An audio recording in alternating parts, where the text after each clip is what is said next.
Before assembling the machine, please organize all components.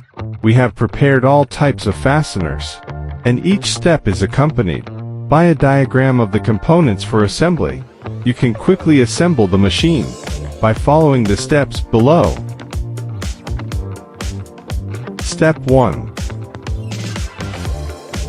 Connect the connecting tube weldment to the leg press frame assembly using hex socket head cap bolts with spring washers, flat washers, and lock nuts.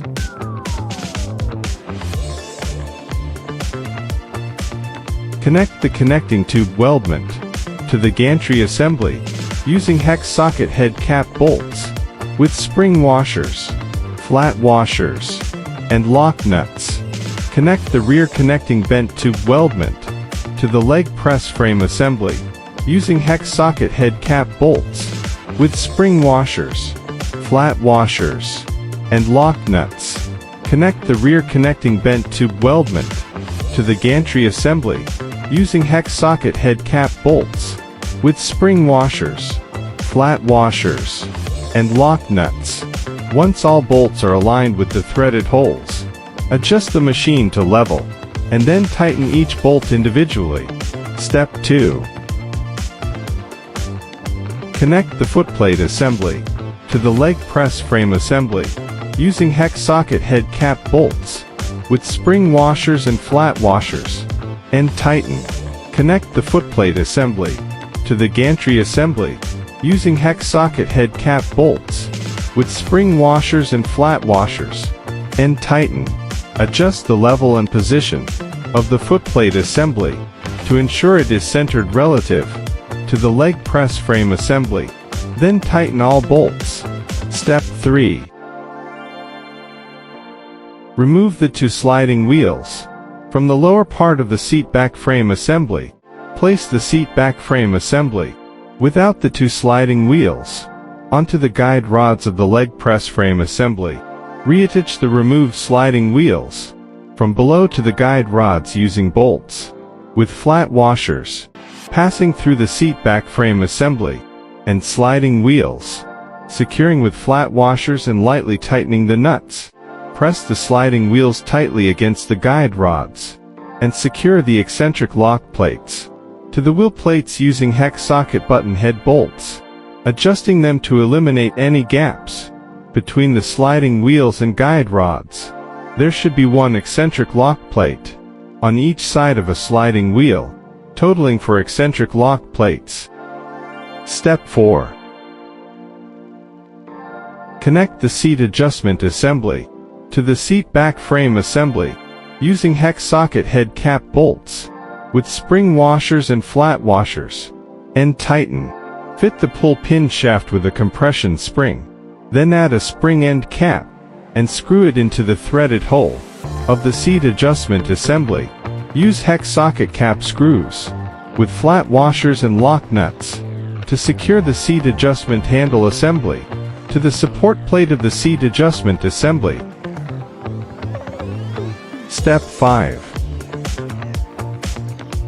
Unpack the wire rope assembly from the gantry assembly. Align the aluminum large pulley with the pulley seat hole and secure it with hex socket cap screws, spring washers, flat washers, and lock nuts.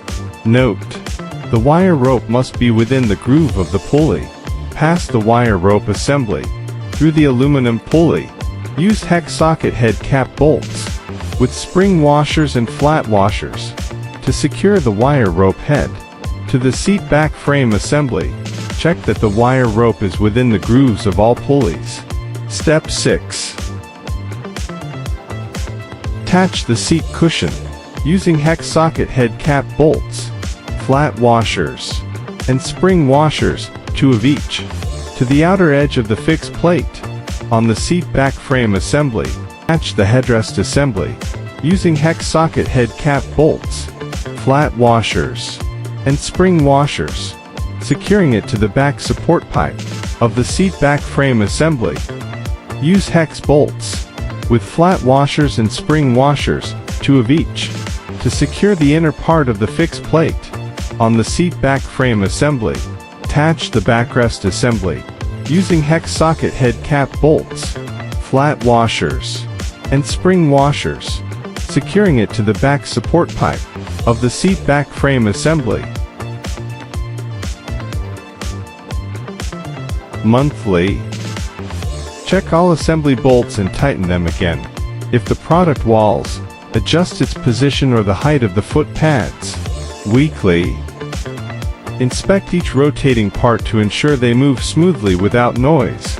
Ensure the wire rope is tight, and the counterweight is not hanging when stationary. Test the pin component for proper function and tighten if necessary. Apply silicone oil to the sliding rod and rotating parts. Use the product normally to ensure all functions are working. Daily. Inspect the wire rope, pulleys, counterweights, and other stress parts for wear or damage. Make sure the wire rope stays on track. Check whether the wire rope is derailed. Check whether the wire rope is loose.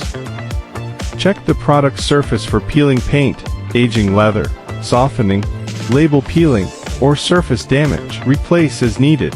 Wipe the product surface with a water-based conditioner like Pledge. Loosen all bolts connecting the gantry and main frame.